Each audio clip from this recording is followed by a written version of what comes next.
কাউকে রাজি করতে চাও, খুশি করতে চাও, আমার আল্লাহ বলে নোট করে রাখো, তাম দুনিয়া চায় আমি আল্লাহকে, আর আমি আল্লাহ রাজি করতে চাই একজনকে, একজনকে, একজনকে। আল্লাহ তিনি কে?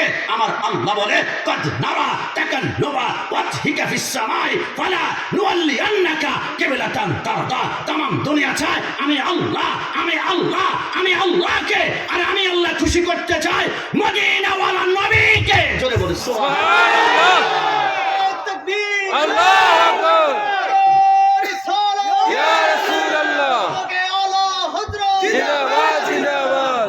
আজকে থেকে একটা কথা নোট করে রাখবে, তাম দুনিয়ার ক্যাবলা হচ্ছে আল্লাহ। কে কে কে কে? একটু জবান খুলে বলুন কে? তাম দুনিয়ার ক্যাবলা হচ্ছে আল্লাহ। আর নোট করেন, আল্লাহর ক্যাবলা হচ্ছে মদিনাওয়ালা। জোরে বলে সুবহানাল্লাহ। সেই জন্য আমরা মিলাদ ক্যাম্প করতে গেলে একটা কাসিদা পড়ি, আরশকা কাবা মদিনা, পরশকা কাবা মদিনা, কাবা কা কাবা মদিনা। এরা চাচ্ছে রসুলের শান বন্ধ করে দিবে, কিন্তু এরা তো জানে না এটা পারা যাবে না। কারণ যেখানে আল্লাহ তার ৯৯টা নাম নিয়েছেন, তার বন্ধুকেও আমার আল্লাহ ৯৯টা নাম দিয়েছেন। আমার আল্লাহ বলে আমার নবী আহমদ, আমার নবী হামেদ, আমার নবী মাহমুদ, আমার নবী কাসেম, আমার নবী আকেম, আমার নবী ফাতে, আমার নবী খাতেম, আমার নবী হাশের, আমার নবী মাহি, আমার নবী দাকি, আমার নবী সিরাজ, আমার নবী রশিদ, আমার নবী মুনির, আমার নবী বশির, আমার নবী নাজির, আমার নবী হাদি, আমার নবী মাহদি, আমার নবী ইয়াসিন, আমার নবী তোহা, আমার নবী মুজাম্মিল, আমার নবী মুদাসসির, আমার নবী শফি, আমার নবী কলিম, আমার নবী খালিল, আমার নবী হাবিব, আমার নবী মুস্তাফা, আমার নবী মুর্তজা, আমার নবী মুস্তাফা, আমার নবী মুখতার, আমার নবী নাসির, আমার নবী মনসুর, আমার নবী কায়েম, আমার নবী হাফেজ, আমার নবী শহীদ, আমার নবী আদেল, আমার নবী হাকিম, আমার নবী নূর, আমার নবী বুরহান, আমার নবী হুজলা, আমার নবী আত্তাহি, আমার নবী মুথি, আমার নবী মাসকুর, আমার নবী মাদানি, আমার নবী আরাবি, আমার নবী হাশমি, আমার নবী তাহামি, আমার নবী কুরাইশি, আমার নবী আজিজ, আমার নবী রাউফ, আমার নবী রহিম, আমার নবী ইয়াতিম, আমার নবী গানি, আমার নবী জাওয়াদ, আমার নবী আউয়াল, আমার নবী আখির, আমার নবী জাহির, আমার নবী বাতিন, আমার নবী ওয়ামা আরসালনাকা ইল্লা রাহমাতাল লিল আলামিন। জাফরাঙ্গের মাইকের আওয়াজ যতটুকু যায় শুনে রাখো, কিয়ামতে মিলাদুন নবীর বিরোধী পার্টিরাও উঠবে, সুন্নিরা কিয়ামতের ময়দানে উঠবে। আমি লিখে দিয়ে গেলাম, কিয়ামতে বাতিলরা জান্নাত তালাশ করবে, কিন্তু সুন্নিরা জান্নাত তালাশ করতে হবে না, হবে না, হবে না।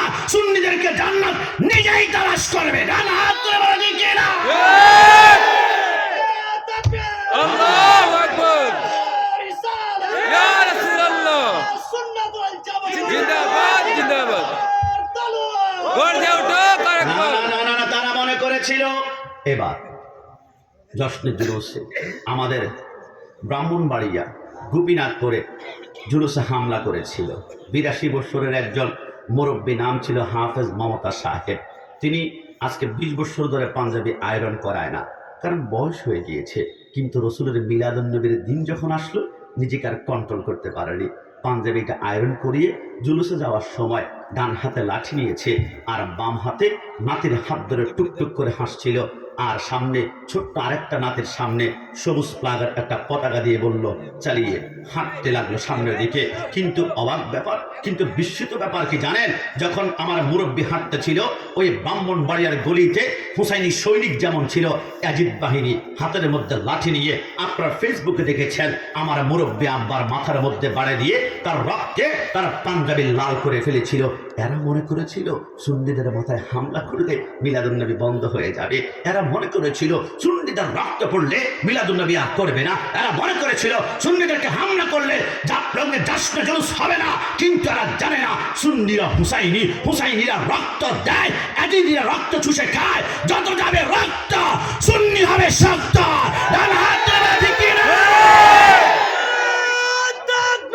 আল্লাহু আকবার। ইয়া রাসূলুল্লাহ। আমরা আছি সেখানে।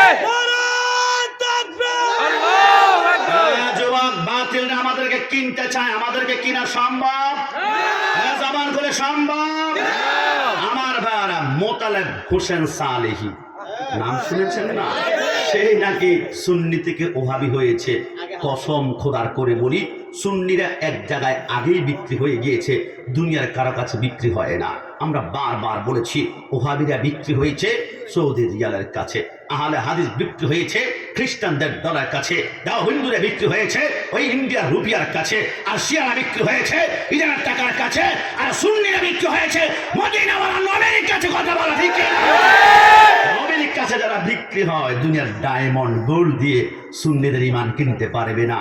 শহীদ ফারুকী শিক্ষা দিয়েছে, গলার রক কেটে ফেলবা, সুন্নিরা জীবন দিবে, ঈমান কখনো বিক্রি করতে পারে আছে যতক্ষণ এই দেহেতে প্রাণ, আমি গেয়ে যাব নবীর গুণগান, যত দিকে না বাধা ইবলিস শয়তান, আমি গেয়ে যাব নবীর গুণগান। বলুন না, আমি গেয়ে যাব নবীর গুণগান।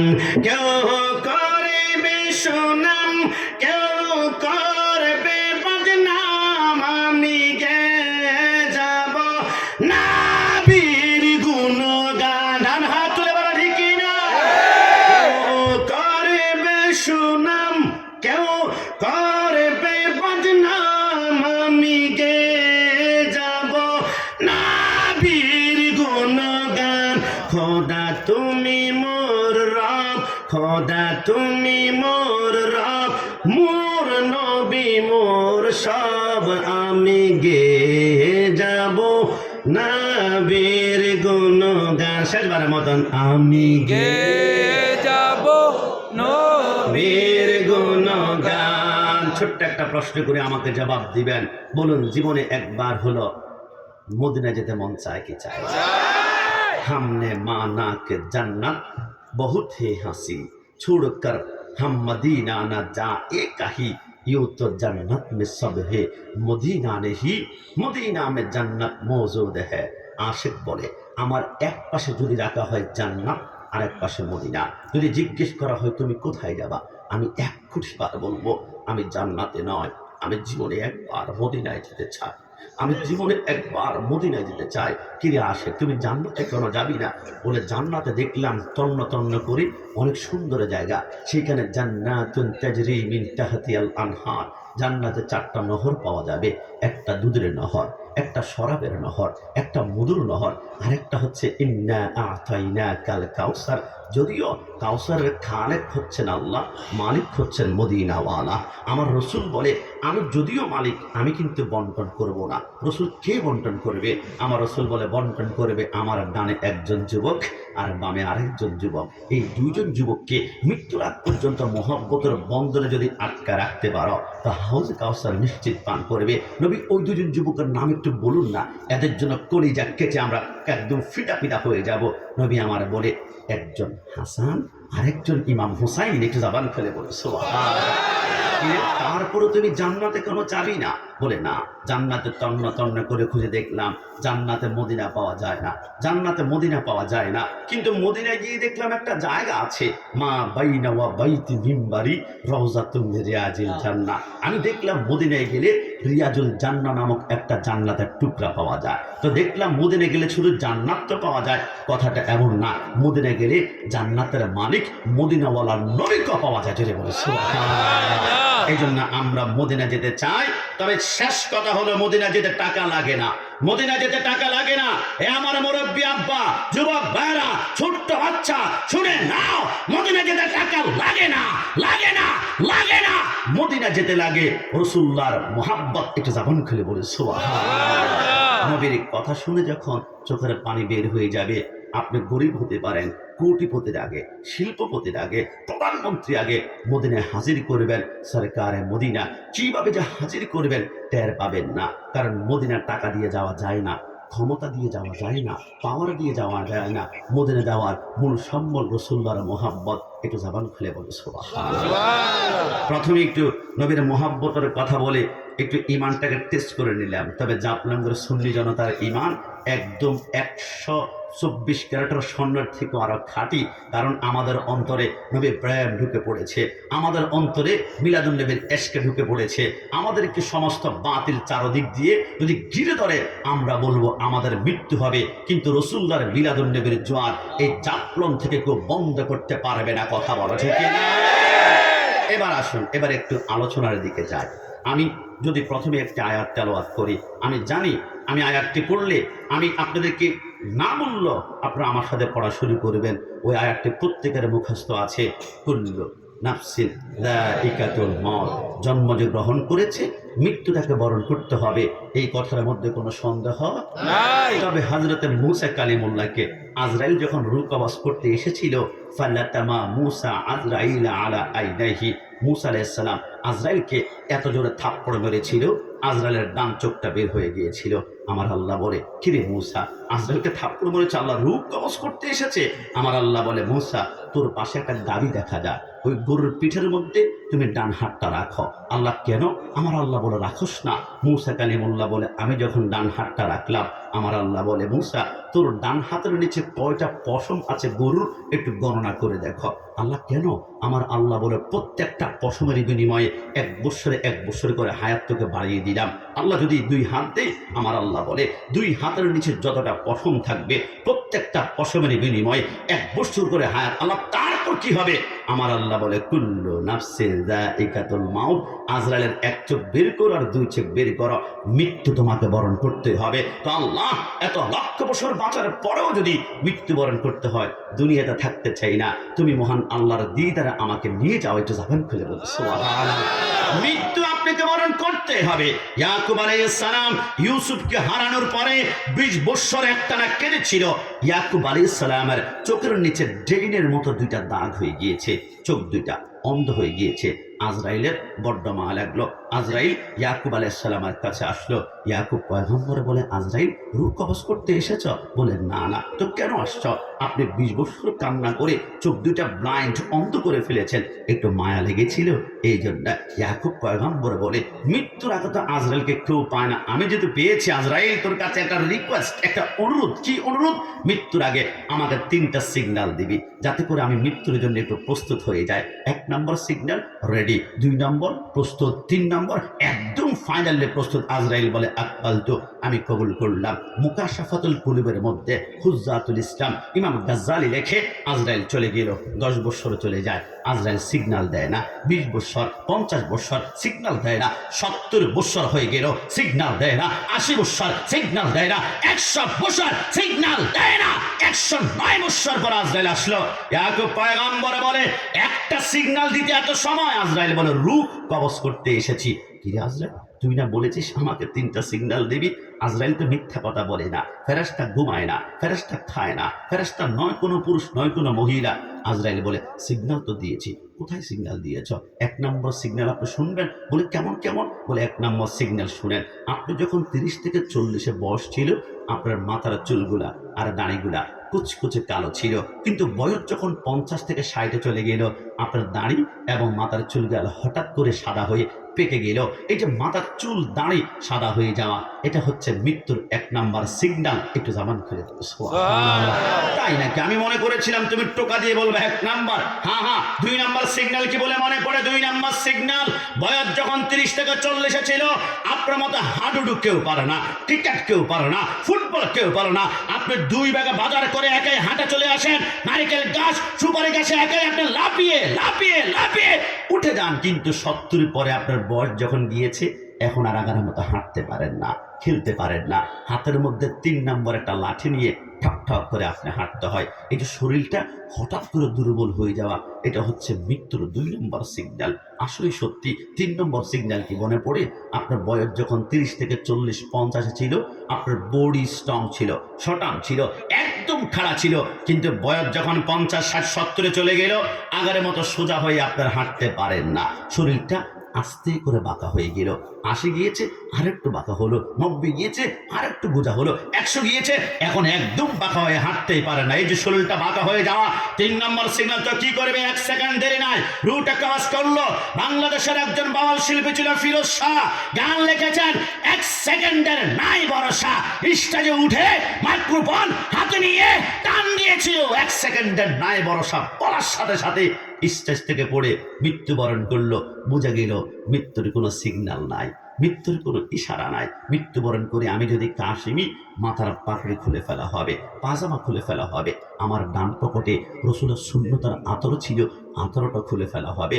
আমার ডান পকেটে রসুলের সুন্নতের মেসওয়াক ছিল, খুলে ফেলা হবে। মনে করেন মৃত্যুর 1 মিনিট আগে আমার পকেটে 1 লক্ষ সুন্নত ছিল, জুদা জুদা জুদা, কিন্তু একটা সুন্নত মৃত্যুর পরে কোনো বাপারে বাটা খুলতে পারবে না, জুদা করতে পারবে না। এই নবীকে যদি ভালোবাসেন, নবীর সামনে কবরে গিয়ে একটা সুন্নত নিয়ে দাঁড়াতে পারেন, নবী আমি আপনাকে অনেক ভালোবাসি, আপনার সুন্নত নিয়ে কবরে আসলাম। ওইটা হচ্ছে লাহিয়া, দাঁড়ি। একটু জবান খুলে বলি সুবহানাল্লাহ। মন থেকে বলুন তো, আমরা নবীকে ভালোবাসতে চাই কি চাই না? এই হাত তুলে বলুন, চাই কি না?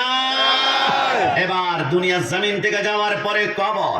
আমাদের চট্টগ্রাম স্টেশনের নাম হচ্ছে Chattogram railway station, Shastaganj station, Sylhet railway station. কিন্তু কবরে গেলে 2টা স্টেশন আপনারা খুঁজে পাবেন। ইন্নামাল কবর রওজাতুম মিন রিয়াজিল জান্নাহ আও হুফরাতুম মিন হুফারিন নার। 1 নম্বর হচ্ছে রওজা, রওজা মানে জান্নাত। 2 নম্বর হুফরা। বলুন তো আমরা কি জাহান্নাম চাই নাকি জান্নাত চাই? জান্নাত একটু চাই। জবান খুলে, জাহান্নাম না জান্নাত?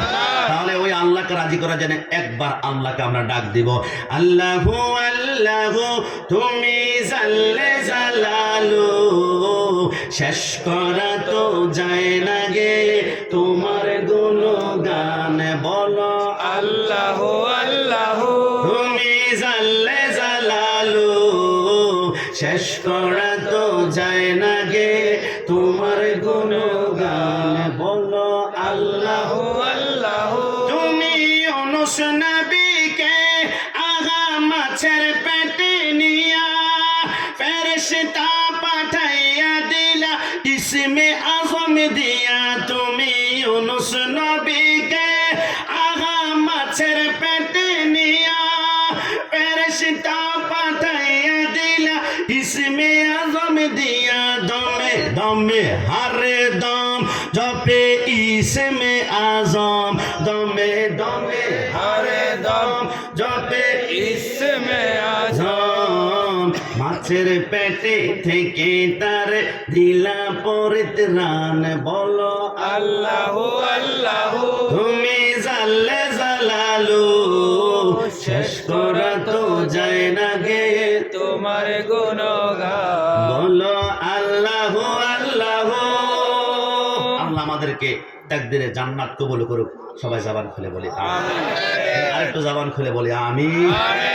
যুবক আমার, পর্দা নিশিন মা বোনেরা, আল্লাহর নবী বলে তোমরা যদি জান্নাতে যেতে চাও, জাহান্নাম থেকে বাঁচতে চাও, আমার নবী বলে তাহলে তোমাদেরকে 4টা কাজ করতে হবে।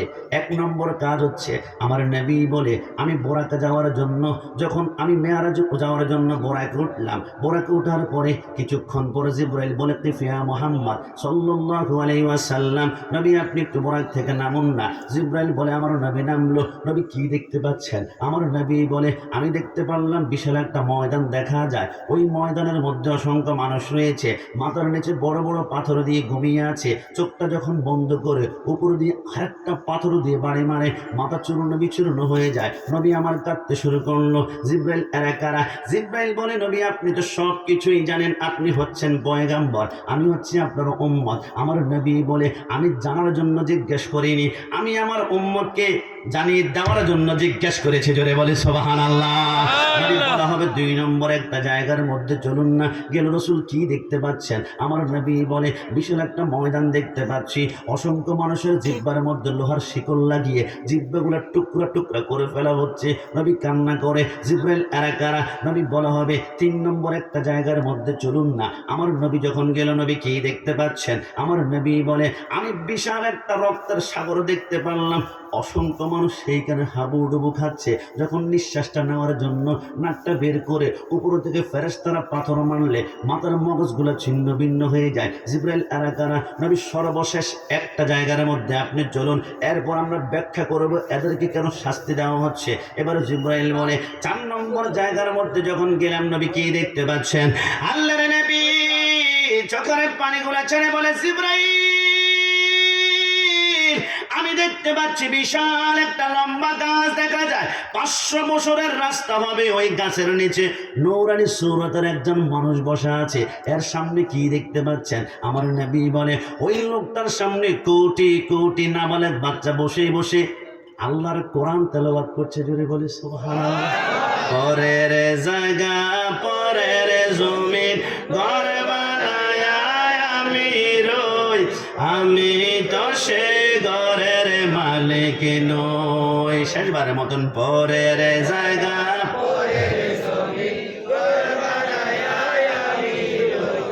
আমি তো সে ঘরের মালিক নই, আমি তো সে ঘরের মালিক।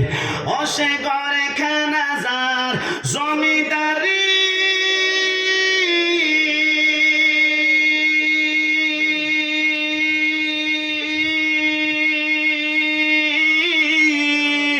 আমি পাই না তাগার হুকুম জারি, আমি পাই না জমিদারের দেখা, পাই না জমিদারের দেখা। মনের দুঃখ কারে কই, আমি তো সে ঘরের মালিক নই, আমি তো সে ঘরের মালিক নই। শেষবারের মতন ঘরের জায়গা পরের জমিন ঘর বানায় আমি রই, আমি তো সেই ঘরের মালিক নই, আমি তো সে ঘরের মালিক নই। জিব্রাইল বলল নবী চলুন না, ওই যে প্রথম জায়গার মধ্যে গেলাম, অসংখ্য মানুষের জিব্বার মধ্যে লোহার শিকল লাগিয়ে টাঙ্গানো হচ্ছে। এরা কারা? জিব্রাইল বলে নবী অন্য কেউ নয়। ফালা তাকুল্লাহুমা উফফিন ওয়ালা তানহারহুমা ওয়া কুল্লাহুমা কাওলান কারীমা। আমার আল্লাহ বলেছে আব্বা আম্মার সাথে জিব্বা নাড়িয়ে নাড়িয়ে গাদ্দারি করবি না, বেয়াদবি করবি না, আব্বা আম্মাকে ধমক দিস নাই। কিন্তু দুনিয়াতে নতুন বিবাহ করে স্ত্রীর প্রেমের মধ্যে পড়ে গিয়ে আব্বা আম্মার দিকে চোখ লাল করে কথা বলেছি রে।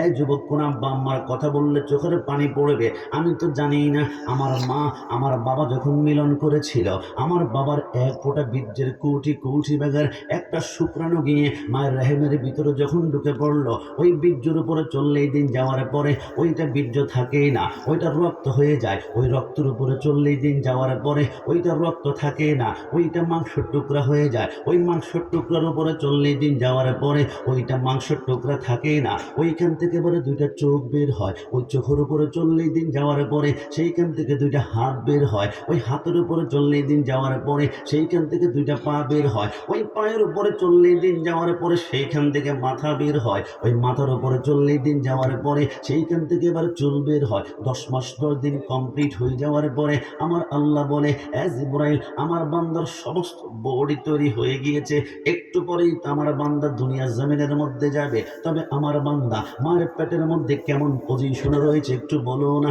জিবরাইল বলে আল্লাহ আপনার বান্দার দুইটা পা মায়ের পেটের নিচের দিকে দেখা যায় আর মাথাটা উপরের দিকে। আমার আল্লাহ বলে না না, চট্টগ্রাম ঢাকা সিলেট মেডিকেলে নেওয়ার পরে আমার বান্দাকে কোনো ডাক্তার কোনো নার্স যদি তার মার পেট থেকে বের করার জন্য দুইটা পা ধরে টান মারে, আমার বান্দার উল্টা দিকে দুইটা হাত ভেঙে যাওয়ার সম্ভাবনা রয়েছে। আর জিবরাইল যা আমার বান্দার কোমরের মধ্যে ধরে তার মাথাটা তাড়াতাড়ি নিচের দিকে নামা আর পাগুলো উপরের দিকে ওঠা। জিবরাইল বলে দেরি না করে সেকেন্ডের ভিতরে বান্দার কোমরের মধ্যে ধরে যখন মাথাটা নিচের দিকে নামায়, পাটা উপরের দিকে উঠায়, ওই কচি কোমরের 3 আঙ্গুল দিয়ে টিপ দিয়ে ধরার কারণে এই ব্যথা আমি কাশিমে সহ্য করতে পারিনি, আমার পাশে আলেম ওলামা পারেনি, আপনারাও পারেননি। ওই মুহূর্তে মার কোলে যায় প্রত্যেকে আমরা এত জোরে একটা লাথি মেরেছিলাম, ওই লাথি দেওয়ার সাথে সাথে মা দুনিয়ার জমিন থেকে অনেকে মৃত্যুবরণ করে ফেলে, অনেকে জ্ঞান হারিয়ে ফেলে। আসমানে ফেরেশতারা কান্না শুরু করে, আল্লাহ মনে হয় মা সন্তান 2 জন মৃত্যুবরণ করেছে, কোনো আওয়াজ নাই, কোনো শব্দ নাই।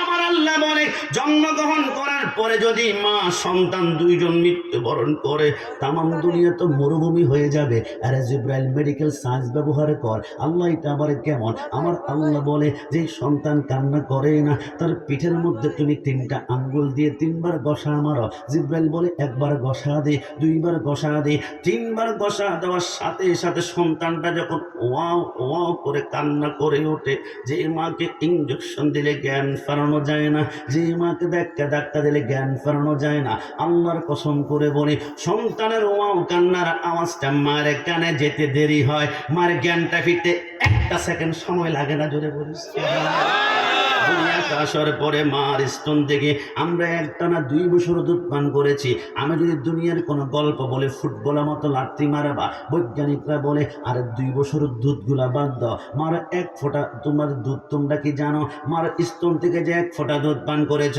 ওই 1 ফোঁটা দুধ নিয়ে ইংল্যান্ডের অক্সফোর্ড বিশ্ববিদ্যালয়ের 100 জন খ্রিস্টান বৈজ্ঞানিক বলে আমরা গবেষণা করলাম। গবেষণা করার পরে দেখলাম মার 1 ফোঁটা দুধের ভিতরে আল্লাহর এমন একটা কুদরত আছে। আমরা কালিমা পড়ে মুসলমান হলাম কেন কেন জানো?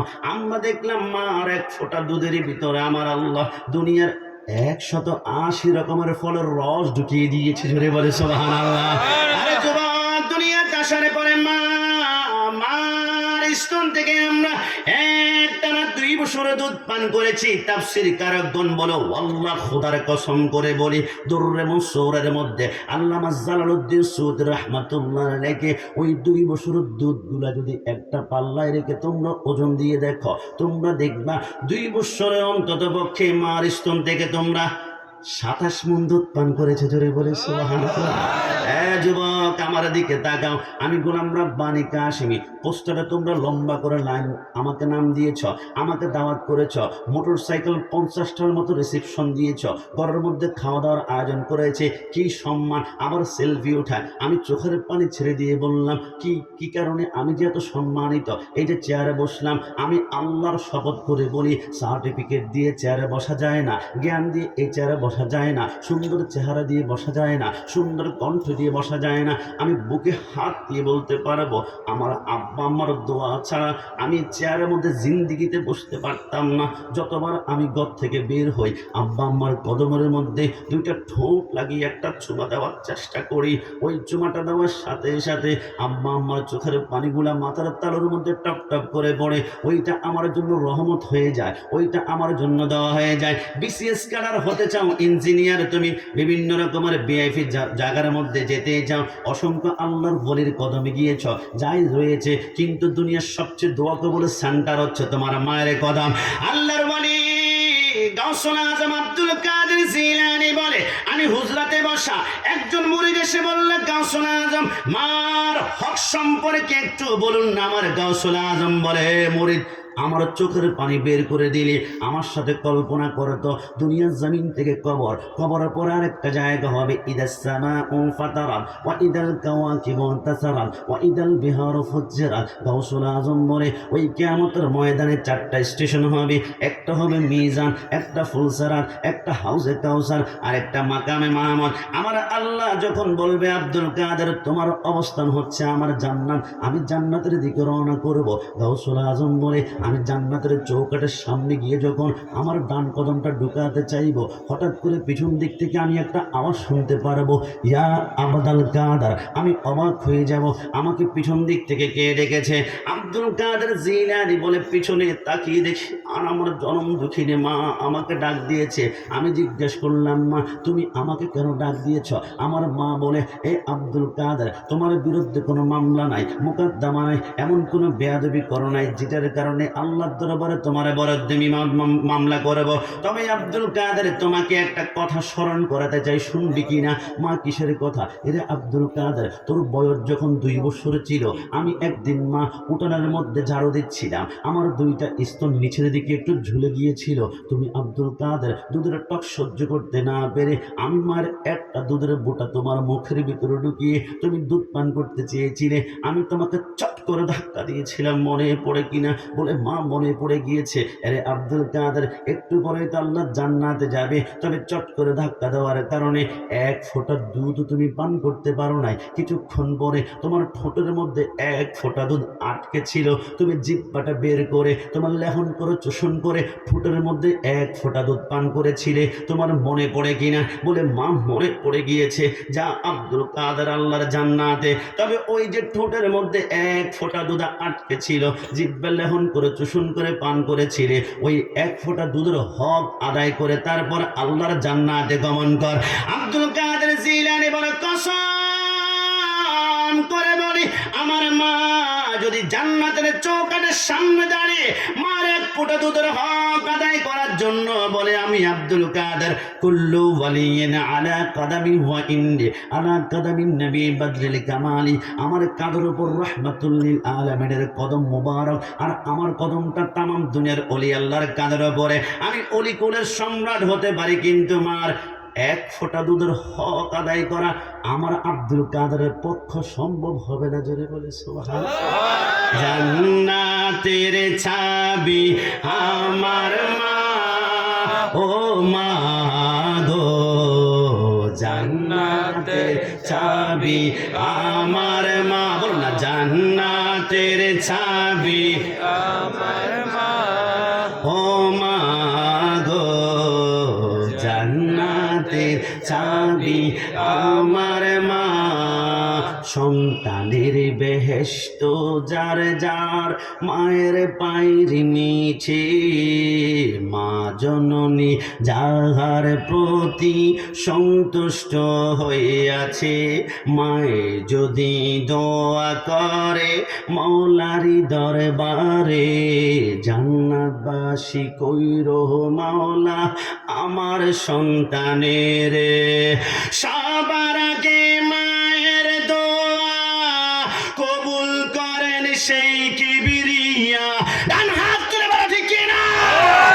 সবার আগে মায়ের দোয়া কবুল করেন সেই কিবরিয়া। মায়ের দোয়া বিফলে যায় না, ও মা গো, জান্নাতের চাবি আমার মা। শেষবার মতন, জান্নাতের চাবি আমার মা, ও মা গো, জান্নাতের চাবি আমার মা। জিব্রাইল বলে, নবী এবার 2 নম্বর জায়গার মধ্যে গেলাম, অসংখ্য মানুষের মাথার নিচে বড় বড় পাথর দেখলাম, উপর দিয়ে আরেকটা পাথর দিয়ে বাড়ি দেয়, মাথার মগজ ছিন্ন ভিন্ন হয়ে যায়। নবী এরা কারা? আমার নবী মুস্কি হেসে বলে, অন্য কেউ নয়, ওই যে সকালবেলা মুয়াজ্জিন আযান দিয়েছিল, আসসালাতু খায়রুম মিনান নাওম, ঘুম থেকে নামাজ উত্তম। ওই সময় বান্দা মাথার নিচ থেকে শিমুল তোলার বালিশ সরায় না, শুধু ঘুমাচ্ছিল। কিন্তু আমার আল্লাহ বলে, 5 ওয়াক্ত নামাজ তোমাদের জন্য ফরজ করেছি। তোমরা কি জানো কিয়ামতের ময়দানে প্রথম প্রশ্ন কি হবে? আমার আল্লাহ বলবে, হে বান্দার নামাজ কেন পড়ো নাই? বান্দা মুস্কি হেসে বলবে, আল্লাহ আমি এমপি ছিলাম, আমি মন্ত্রী ছিলাম, আমি মিনিস্টার ছিলাম, আমি চেয়ারম্যান ছিলাম, মানুষের বিভিন্ন বিচার আচার করতে করতে নামাজ পড়তে পারি নাই। আল্লাহ মানুষের সেবা করেছি, মানবতার ফেরেওয়ালা ছিলাম। আমার আল্লাহ বলবে, আনতা কাজ্জাবুন, তুমি মিথ্যাবাদী। আল্লাহ কেন কেন? আমার আল্লাহ বলে, ওই যে ডান পাশে তাকিয়ে দেখো, একজন নূরানি সুরতের মানুষ দেখা যাচ্ছে, চিনতে পারো কিনা? আল্লাহ কে কে? আমার আল্লাহ বলে, এর নাম সুলাইমান পয়গাম্বর। তুমি জাপলগার এমপি ছিলা, কিন্তু আমার সুলাইমান উত্তর থেকে দক্ষিণ, পূর্ব থেকে পশ্চিম গোটা পৃথিবী শাসন করেছে। তুমি শুধু মানুষের কথা বুঝতা, আমার সুলাইমান পিপিলিকার কথা বোঝে, মাকড়সার কথা বোঝে, আমার তেলাপোকার কথা বোঝে, দুনিয়ার সমস্ত প্রাণীর কথা বোঝে, কিন্তু সুলাইমান একটা ওয়াক্ত সেইটা কোনোদিন ছাড়ে নাই। তুমি মিথ্যা করে বলেছ, হাতের মধ্যে 70,000 জাহান্নামের শিকল লাগায় টানতে শুরু করবে। আমার আল্লাহ একজন বান্দাকে ডাক দেবে, বান্দা আমার তুমি কেন নামাজ পড়ো? আল্লাহ আমার জ্বর ছিল, আমার সর্দি, আমার টাইফয়েড ছিল, আমি প্যারালাইজ ছিলাম, আমার ক্যান্সার ছিল, অসুস্থ, আমার আল্লাহ বলবে আনতা কাজ্জাব, তুমিও মিথ্যাবাদী। আল্লাহ কেন? আমার আল্লাহ বলে ওই যে ডান পাশে তাকিয়ে দেখো, মানুষটাকে চিনতে পারো কিনা? আল্লাহ কে কে? আমার আল্লাহ বলে এর নাম হচ্ছে আয়ুব আলাইহিস সালাম।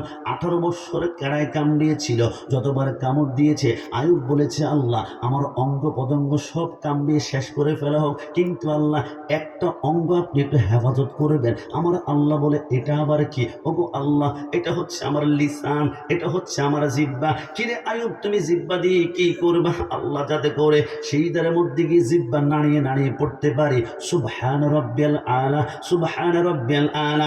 আমার আয়ুবকে যখন কামড়ানো শুরু করেছিল 98 কেজি ওজন ছিল, কিন্তু 18 বছর এমন ভাবে কামড়িয়েছে, 18 বছর পরে মাত্র ওজন 60 কেজি হয়ে গিয়েছে। ভিতরে কোনো গোশত নাই, উপরে চামড়া আছে, ভিতরে হাড্ডি আর মগজ আছে, কিন্তু আমার আয়ুব জীবনে এক ওয়াক্ত নামাজ ছাড়ে নাই। মিথ্যা বলেছ, জাহান্নামে টানতে শুরু করবে। কিছুক্ষণ পর আরেকজন নারীকে ডাক দিবে, তুমি কেন নামাজ পড়ো নাই? আল্লাহ দুনিয়ার জমিনে স্বামী আমার উপর অত্যাচার করতো, জুলুম করতো, ওই জুলুম থেকে বাঁচার জন্য নামাজ পড়তে পারি নাই। আমার আল্লাহ বলবে আনতা কাজ্জাব, তুমি মিথ্যাবাদী। আল্লাহ কেন? আমার আল্লাহ বলবে ওই যে ডান পাশে তাকিয়ে দেখো, চিনতে পারো কিনা? আল্লাহ কে কে? আমার আল্লাহ বলে এর নাম হচ্ছে হযরতে আসিয়া। একটু জবান খুলে বলি সুবহানাল্লাহ। আসিয়া যখন রুকুর মধ্যে গিয়ে সুবহান রাব্বিয়াল আযীম পড়ে, তখন তলপেটটা বের হয়ে যায়। পেছন দিক থেকে ফেরাউন হাতের মধ্যে বল্লম দিয়ে এত জোরে ঘাই মারে, আসিয়ার তলপেট থেকে রক্তের ফোঁটাগুলো টপ টপ করে পড়ে। আসিয়া যখন সিজদার মধ্যে যায়, ফেরাউন লোহার পাক গরম করে আসিয়ার পিঠের মধ্যে সেক দেয়, ওই পিঠের মাংসগুলো মোমরের মতো গলতে শুরু করে। 9 বছর পর্যন্ত আসিয়াকে জ্বালিয়েছে, অত্যাচার করেছে, জুলুম করেছে, একটাবার উফ শব্দ বলে না। ফেরাউন বলে কিরে আসিয়া, কোন রবের প্রেমের মধ্যে পড়ে গেলি? এত বছর জুলুম করলাম, একটাবার তুই আল্লাহকে ভুললি না, আজকে এমন একটা শাস্তি তোকে দিব, আল্লাহকে ভুলবি? আসিয়া বলে আমার একটা পশম যদি নাড়াচড়া করে ততক্ষণ পর্যন্ত আল্লাহ ডাক জবান থেকে সরাতে পারবে না। ফেরাউন আসিয়ার 2 হাত বাঁধলো, 2 পা বেঁধে মরুভূমির বালুর মধ্যে চিৎ করে শোয়াই দিয়ে 11 মুড়ের একটা পাথর আসিয়ার বুকের মধ্যে চাপ দিল। আসিয়া চিৎ করে শুই বলে আমার পিঠের মুছে মরুভূমির বালুকণা নয়, এক একটা জ্বলন্ত কয়লা মনে হচ্ছিল। হঠাৎ করে দেখলাম আমার পিঠের নিচে সমস্ত মাংসগুলো বোমার মতো গলতে শুরু করলো। আমি চিৎ করে আল্লাহর কাছে প্রার্থনা করলাম, আল্লাহ আমার পিঠের মাংসটা গলে গিয়েছে, আমি সিজদা করতে হলে পিঠের মাংস লাগবে, এখন তো মাংস নাই। আল্লাহ আমি বেঁচে থাকবো, কিন্তু আমি সিজদা করতে পারবো না, এমন জীবন আমি চাই না।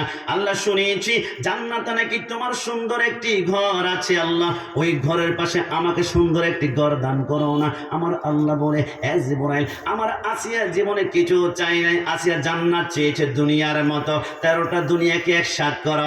আসিয়া যখন সিজদা দিবে, সিজদার কারণে আমি আল্লাহ চোখের পলকে তাকে জান্নাতে ঢুকিয়ে দিবে। জবান খুলে বলে সুবহানাল্লাহ। আরে যুবক আমার, আল্লাহর নবী বলে জিবরাইল, এরপরে আমরা 3 নম্বরের জায়গার মধ্যে গেলাম। অসংখ্য মানুষ দেখলাম রক্তের সাগরে হাবুডুবু খাচ্ছে। আর কারা? নবী অন্য কেউ নয়, আর রাশি ওয়াল মুরতাশি কিলাহুমা ফিন্নার। সুদ খাওয়া এবং সুদ দেওয়া আমার আল্লাহ হারাম করেছে, কিন্তু বান্দা সুদ তো খাই নাই, গরিব মানুষের রক্ত চুষে চুষে খেয়েছিল। যেই যত বেশি সুদ খেয়েছে এর রক্তের সাগরটা তত বড় হবে। যখন নিঃশ্বাস নিতে চাইবে উপর থেকে ফেরেশতারা বাঁধন মারবে। আরে জিবরাইল সর্বশেষ একটা জায়গার মধ্যে দেখলাম অসংখ্য মানুষের সামনে একজন সুন্দর মানুষ বসা আছে। ইনি কে? মনে হচ্ছে ইনি হচ্ছে ইব্রাহিম খলিলুল্লাহ। এনার সামনে ছোট্ট ছোট্ট বাচ্চারা বসা আছে। এরা কারা? হযরত জিবরাইল মুস্কি হেসে বলে নবী এরা কারা জানেন? এ আমার জাপলঙ্গের বায়রা, কখনো কি খেয়াল করেছেন অনেক সন্তান দুনিয়াতে আসার 1 ঘন্টা পরে মৃত্যুবরণ করে, অনেক সন্তান মার প্রসব অপেক্ষান করে 2 ঘন্টা পরে মৃত্যুবরণ করে, অনেক সন্তান হাসপাতালে আসার দুনিয়াতে আসার 1 দিন পরে মৃত্যুবরণ করে। আল্লাহ বুঝলাম না যে এই সন্তানটা দুনিয়াতে আসার 1 ঘন্টা পরে মৃত্যুবরণ করবে, একে দুনিয়াতে দেওয়ার কি দরকার ছিল? মাকে কেন আপনি এত কষ্ট দিয়েছেন? ওই সন্তানটিকে না পাঠাতেও পারবেন। আমার আল্লাহ বলে একটা কারণে সন্তান দুনিয়াতে আনার 1 ঘন্টা পরে মৃত্যুবরণ করায়, 2 ঘন্টা পরে মৃত্যুবরণ করায়, 1 মাস পরে। আল্লাহ কেন কেন? আমার আল্লাহ বলে আমি যখন দেখি কোনো সন্তানের আব্বা আম্মা দুনিয়ার জমিনে এমন কোনো আমল করতে পারবে না যে আমলের কারণে পুলসেরাতটা পার হতে পারবে, তখন আমি আল্লাহ ওই নাবালেক সন্তানটাকে দুনিয়াতে 1 দিন একদিন পরে মৃত্যুবরণ করায়, পানির মধ্যে ডুবিয়ে মৃত্যুবরণ করায়, অ্যাক্সিডেন্টে মৃত্যুবরণ করায়। আল্লাহ কেন? আমার আল্লাহ বলে সন্তানকে কিয়ামতের ময়দানে আমার আল্লাহ যখন বলবে তুমি নিষ্পাপ, তুমি জান্নাতে চলে যাও, ওই ছোট্ট বাচ্চা কান্না করবে, আল্লাহ যেই মা 10 মাস 10 দিন গর্ভে ধারণ করেছে, রাতের বেলায় ঘুমাতে পারে না, কলিজা টন টন করে ব্যথা করেছে, আল্লাহ আমার মা কোথায়, আমার বাবা কোথায়? আমার আল্লাহ বলবে তোমার আব্বা আম্মা তো জাহান্নামে। আল্লাহ যে আব্বা আম্মা দুনিয়াতে আনার জন্য এত কষ্ট করেছে, এনাদেরকে পেলে আমি তো জান্নাতে যেতে পারি না, আল্লাহ আমার আব্বা আমাকে জান্নাতে দিন না। আমার আল্লাহ বলে লা মুমকিন, সম্ভব নয়। আল্লাহ তাহলে আমাকে জাহান্নামে ঢুকিয়ে দিন। আমার আল্লাহ বলে তোমার গায়ের মধ্যে একটা পাপও লাগে নাই, তোমাকে জাহান্নামে দেওয়া যাবে না। তাহলে আল্লাহ আমি যদি নিষ্পাপ হই, আমার জবানের খাতিরে আব্বা আম্মাকে জান্নাতে দিন না। আমার আল্লাহ বলে ওই নাবালেক সন্তান যখন আমার কাছে সুপারিশ করবে, আমি চোখের পলকে আব্বা আম্মাকে জান্নাতে প্রেরণ করবে। একটু জবান খুলে বলি সুবহানাল্লাহ। তুমি নবীর উম্মত দাবি করো, সুন্নাহ মানো না, নবীর অপমানে তোমার হৃদয় কাঁদে না। ডান হাত তুলে বলো ঠিক কি না? তুমি নবীর উম্মত দাবি করো, সুন্নাহ মানো না, নবীর অপমানে তোমার হৃদয় কাঁদে না। তুমি বিজাতীয় সংস্কৃতিতে ছুপেছ পরাণ, তুমি কেমন মুসলমান, তুমি কেমন মুসলমান, বলুন না, তুমি কেমন মুসলমান, তুমি কেমন মুসলমান? নামাজের সাথে নাই পরিচয়, নামাজের সাথে নাই পরিচয়, মানো না কোরআন, তুমি কেমন মুসলমান, তুমি কেমন মুসলমান? তুমি সুদের টাকায় প্রাসাদে গড়, ঘোষ ছাড়ো না, দিন দুঃখী না খেয়ে মরে খবর রাখো না। কথা বলো ঠিক কিনা? তুমি সুদের টাকায় প্রাসাদে গড়, ঘোষ ছাড়ো না, দিন দুঃখী না খেয়ে মরে খবর রাখো না। তুমি ঘুষ খেয়ে অবিচার করো, সাজিয়া প্রদান, তুমি কেমন মুসলমান, তুমি কেমন মুসলমান? শেষবারের মতো সবাই, তুমি কেমন মুসলমান, কেমন মুসলমান? তুমি কেমন মুসলমান? তোমার সামনে আমার নবীকে নিয়ে কটূক্তি করা হয়, তুমি কেমন মুসলমান? নবীকে আমার মতন বলে। আরে বেটা, আমরা তো সব সময় বলেছি, আমি কাশ্মীরকে গালি দাও কোনো প্রতিবাদ হবে না, আমার মাকে গালি দাও কোনো প্রতিবাদ হবে না, আমার স্ত্রীকে গালি দাও কোনো প্রতিবাদ হবে না, কিন্তু আমার নবীর বিরুদ্ধে কটূক্তি করলে আমরা সুন্নিরা এক জাররা পরিমাণ সহ্য করতে পারি না। কারণ কি? My prophet my soul, my prophet my heart, my prophet my life, my prophet my love. নবী আমার জান, নবী আমার প্রাণ, নবী আমার কলিজা। আমার নবীর বিরুদ্ধে কেউ যদি কথা বলে, আমাদের কলিজায় হাত দেয়, তার হাত টুকরে টুকরে করে ফেলা হবে। কারণ আমরা বারবার বলেছি, যুবক জাফলঙ্গের ভাড়া, কেউ যদি আমার নবীর বিরুদ্ধে কথা বলে, একে গালি দেওয়ার পূর্বে একটু চিন্তা করবেন যে নবীকে নিয়ে কটূক্তি করে, এক কটূক্তি করে নাই, এর নিজের পরিচয় প্রকাশ করেছে। তার মা হচ্ছে একজন, বাবা একজন নয়, বাবা 2 জন, না হয় 3 জন, না হয় 4 জন, অসংখ্য পুরুষের মিলনে তার জন্ম হয়েছে, সন্তানটা হচ্ছে আলাদা। কিন্তু আমার নবী সরকার মদিনার বংশ সম্পর্কে তোমার আইডিয়া নাই। আদম থেকে শুরু করে রাসূলুল্লাহর আব্বা পর্যন্ত 52 জন পুরুষের মাধ্যমে রসুলের বংশটা পুত পবিত্র। হযরত আদমকে বেটে শীষ, শীষকে বেটে ইয়ানাদ, ইয়ানাদকে বেটে কেনান, কেনানকে বেটে মেলাল, মেলালকে বেটে ইয়ারাদ, ইয়ারাদকে বেটে ইদ্রিস, ইদ্রিসকে বেটে মুতাবাশশির, মুতাবাশশিরকে বেটে লামক, লামককে বেটে নূহ, নূহকে বেটে সাম, সামকে বেটে যুলহা, যুলহাকে বেটে সালেহ, সালেহকে বেটে আবের, আবেরকে বেটে দাতা, দাতাকে বেটে রাবা, रब के बड़े तारुक, तारुक के बड़े नाखुर, नाखुर के बड़े तारिक, तारिक के बड़े इब्राहिम खलीलुल्लाह, इब्राहिम खलीलुल्लाह के बेटे इस्माइल ज़बीउल्लाह, इस्माइल के बेटे कदर, कदर के बेटे अबहम, अबहम के बेटे हामल, हामल के बेटे साबित, साबित के बेटे लाइसा, लाइसा के बेटे इलियासा, इलियास के बेटे उद, उद के बेटे अव्वा, अव्वा के बेटे अदनान, अदनान के बेटे मईन, मईन के बेटे नदर, नदर के बेटे मुदर, मुदर के बेटे इलियास, इलियास के बेटे मुद्रिका, मुद्रिका के बेटे कदीमा, कदीमा के बेटे कदाना, कदाना के बेटे नदर, नदर के बेटे मालिक, मालिक के बेटे फाब, फाब के बेटे गालिब, गालिब के बेटे लुई, लुई के बेटे काब, काब के बेटे मुर्रा, मुर्रा के बेटे खिलाब, खिलाब के बेटे कुर्सी, कुर्सी के बेटे अब्दुल मन्नाफ, अब्दुल मन्नाफ के बेटे हाशम, हाशम के बेटे अब्दुल मुत्तलिब, अब्दुल मुत्तलिब के बेटे अब्दुल्लाह, अब्दुल्लाह के बेटे मोहम्मद रसूलुल्लाह सल्लल्लाहु अलैहि वसल्लम। दुई हाथ तुले बोले या রাসূলুল্লাহ, জাফলঙ্গের ভাইরা খেরা যাইয়ে। আমরা কি, আমি কি ইয়া রাসূলুল্লাহ বলতে আপনারা আমার উপর রাগ করেছেন?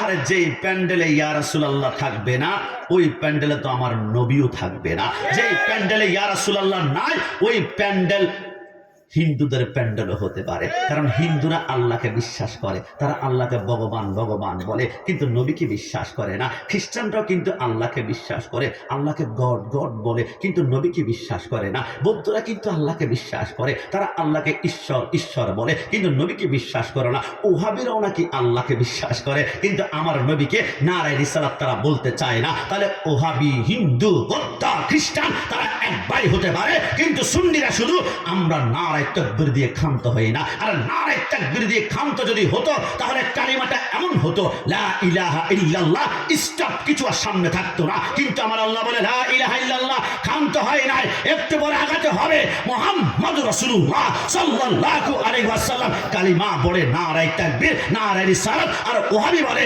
ইয়া রাসূলুল্লাহ ফালতু স্লোগান। মনে রেখো, এই জাফলঙ্গে একজন আশিক রাসূল বেঁচে থাকতে ইয়া রাসূলুল্লাহ স্লোগান কোন বাপের বেটা বন্ধ করতে পারবে না।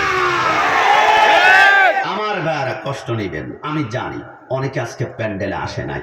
দোস্ত, প্যান্ডেলে যাবি না? যাব না। কেন? আরে এটা বিদাতীদের মাহফিল, এটা গরম সুন্নিদের মাহফিল, এটা মাজার পূজারীদের মাহফিল। আমি বলবো ভাই কষ্ট নিও না। আমি কিছু এক সপ্তাহ পূর্বে প্রোগ্রামে গিয়েছিলাম রংপুর গঙ্গাছড়াতে। আমি মাহফিলে ঢুকবো 1 কিলোমিটার আগে দেখলাম একটা মাহফিল চলছে। মাহফিলের নাম হচ্ছে তাফসিরুল কোরআন মাহফিল। আমি অনেকক্ষণ দাঁড়িয়ে শুনলাম, দেখি তো কি বলে। তার তাফসির করছে, আর একজন শ্রোতা সেইখানে গিয়ে একটা তকবীর দিচ্ছে, যে তকবীরের ভিতরে ক্যান্সার লুকায়িত আছে। আপনার ইমানটাকে এত সুন্দর করে তারা কেটে মাটির সাথে মিশিয়ে দিবে।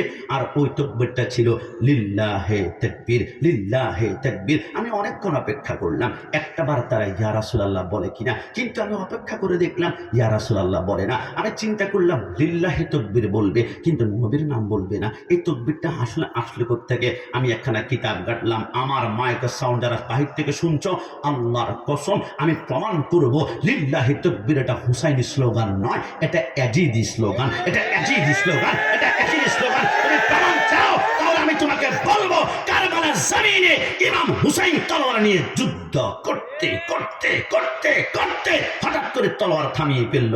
হুসাইন তলোয়ার কেন থামিয়েছেন?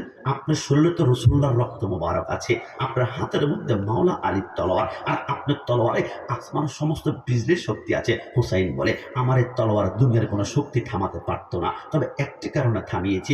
আমার জন্মের কিছুক্ষণ পরে রাহমাতুল্লিল আলামিন আমার ডান কানে আজান দিয়েছিল, আল্লাহু আকবার, আল্লাহু আকবার। রাসূল আজানটা শেষ করে আমার কানে কানে ফিস ফিস করে বলেছিল, হুসাইন যেখানে আজান শুনবা, আমার আজানের ইজ্জত রক্ষা করবা, ওইখানে দুনিয়ার কোনো কাজ করা যাবে না, স্টপ করে ফেলবা, স্টপ। হুসাইন বলে কারবালাতে আমার তলোয়ার দুনিয়ার কোনো শক্তি থামাতে পারতো না, তবে আমি তলোয়ার থামিয়েছি। যুদ্ধ করতে করতে মসজিদ থেকে আল্লাহু আকবার আজান বের হয়ে আসলো। আমার নানা বলেছে যেখানে আজান হবে সেইখানে কোনো কাজ করা যাবে না। আমি চিন্তা করলাম তলোয়ার যদি এখন বন্ধ করি আমার গর্দান যাবে, কিন্তু বন্ধ যদি না করি আমার গর্দান বাঁচবে, কিন্তু রাসূলের সাথে আমার ওয়াদা বরখেলাপ হয়ে যাবে। আমি চিন্তা করলাম আমি জীবন রাখবো নাকি ওয়াদা রক্ষা করবো।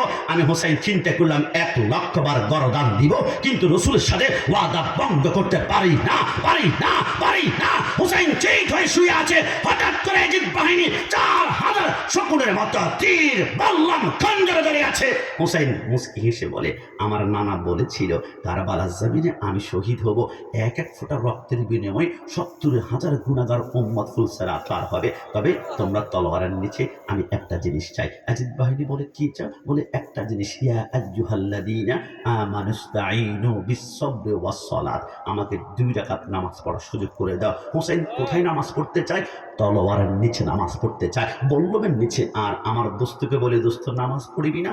আমার লুঙ্গিতে সমস্যা আছে। দোস্ত নামাজ পড়বি না? আমার প্যান্টে একটু সমস্যা আছে। দোস্ত নামাজ পড়বি না? গতকালকে রাতে গোসল করতে পারি না। দোস্ত নামাজ পড়বি না? আর খেলাটা একটু বাকি আছে।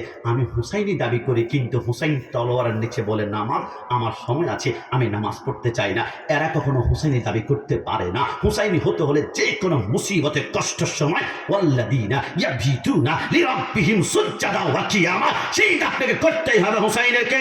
আজিদ বাহিনী বলে, আরে আমরা 4000 সৈন্য, হুসাইন ডানে বামে যেতে পারবে না, 2 রাকাত নামাজই তো পড়বে। সুযোগ দেওয়া হলো।